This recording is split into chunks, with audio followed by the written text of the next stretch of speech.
আসসালামু আলাইকুম। আজকে আমি দেখাবো gBanker সফটওয়্যার ইউজ করে কিভাবে একটি নতুন সেন্টার বা সমিতি খোলা যায়। সবার প্রথমে আমরা gBanker-এ প্রবেশ করব এবং প্রত্যেকেই জানে gBanker-এ নিজ নিজ আইডি এবং পাসওয়ার্ড দিয়ে লগ ইন করতে হয়। তো আমিও লগ ইন করলাম। লগ ইন করে যেহেতু আমার অনেকগুলো অ্যাক্সেস আছে, এই কারণে আমি আমার আইডিতে যত অ্যাক্সেস আছে সব শাখায় ঢুকতে পারি। আমি একটি নির্দিষ্ট শাখায় আর কোড দিলাম। আর যদি শাখা পর্যায়ে কেউ কোনো অ্যাকাউন্টেন্ট ভাই, ম্যানেজার ভাই ক্রিয়েট করতে যায়, শুধু তিনি সেই শাখায় পাবে, আর কোনো শাখা পাবে না। এখন ওকেতে ক্লিক করব। ওকেতে ক্লিক করার পরে একটি ইন্টারফেস আসলো। এখানে দেখেন প্রথম যে ইন্টারফেস আসে অফিস সমিতি ব্রাঞ্চ। যেহেতু আমি আমার একটু অ্যাক্সেসের ইস্যু আছে, আমার আইডিতে একটু অ্যাক্সেস বেশি আছে, কিন্তু অ্যাকাউন্ট ব্রাঞ্চ থেকে ঢুকলে শুধুমাত্র এই অ্যাক্সেসটা তারা পাবে, যে কিভাবে খোলা যায়। এখন আমরা এইখানে ক্লিক করব।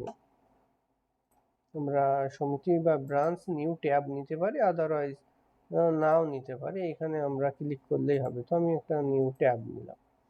নিউ ট্যাব নেওয়ার পরে দেখেন এইখানে অনেকগুলো সমিতির নাম আছে যেগুলো আগে থেকেই খোলা আছে। এখন আমি নতুন করে একটি সমিতি বা সেন্টার অ্যাড করতে চাই। সেক্ষেত্রে আমাকে অ্যাড নিউ যে বাটনটি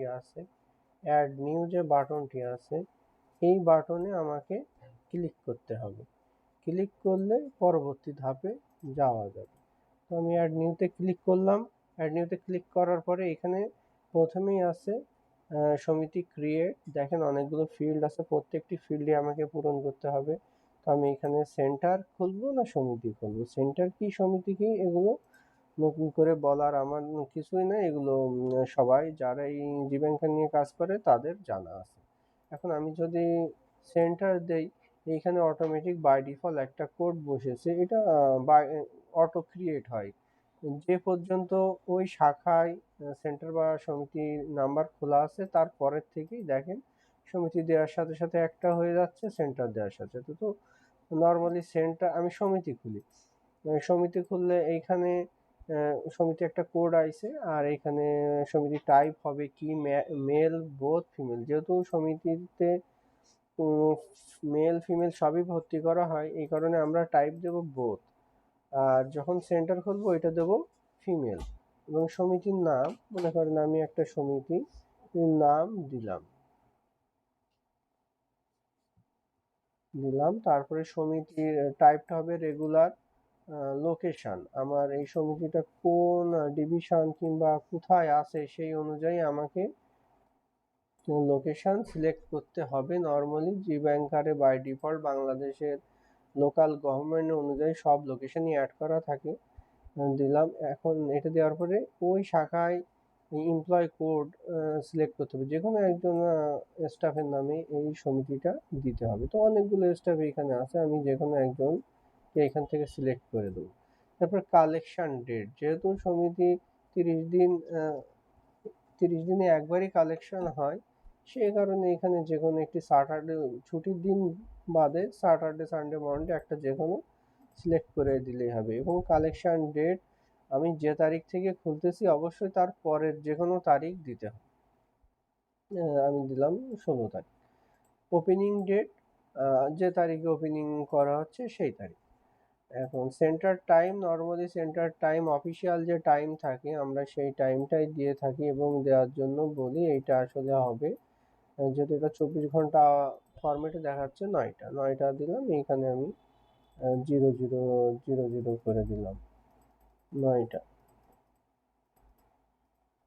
দিলাম, 00 করে দিলাম। তারপরে আছে কি কান্ট্রি আছে, আমি বাংলাদেশ। ডিভিশন আমি যে ডিভিশনের আন্ডারে আছি আমি সেই ডিভিশন সিলেক্ট করব, এবং ডিভিশন সিলেক্ট করার সাথে সাথে ডিস্ট্রিক্ট আমার সিলেক্ট করার সুযোগ হবে। সেই সাথে সাথে ওই ডিস্ট্রিক্টের আন্ডারে কোন জেলা উপজেলা আছে সেইগুলো আমি এইখান থেকে সিলেক্ট করতে পারবো। সিলেক্ট করার পরে পরবর্তীতে আমার ইউনিয়ন কিংবা ইউনিয়ন কোড কিংবা ইউনিয়ন এখানেও ড্রপ ডাউন মেনুতে থাকবে। যদি না থাকে, কোনোটা মিসিং থাকে, সেখানে gBanker সাপোর্টে কথা বললে তারা অ্যাড করে দেবে এবং এখান থেকে একটা অ্যাড্রেস আমি অ্যাড্রেসও বাই ডিফল্ট সিলেক্ট করে দেবো। এখন যেগুলো লেখার আছে সেইগুলো আমি লিখে দেবো। আর এখানে আমি একটা বাই ডিফল্ট একটা অ্যাড্রেস লিখে দিলাম। যে অ্যাড্রেসটা দিলে সমিতিটা চেনা যাবে সেইটাই দিতে হবে। তারপরে এখান থেকে আমি যদি এখন সেভ দিই, সমিতিটা ক্রিয়েট হয়ে যাবে। যেহেতু আমি সমিতি ক্রিয়েট করব না, মানে এটা আসলে একটা সেন্সিটিভ ইস্যু, যখন প্রয়োজন তখনই ক্রিয়েট করতে হবে, প্রয়োজন না হলে এটা ক্রিয়েট করা যাবে না। তো আশা করি এই প্রবলেমে যদি কেউ পড়ে, আমার এই ভিডিওটা তার জন্য হেল্পফুল হবে। সবাইকে ধন্যবাদ।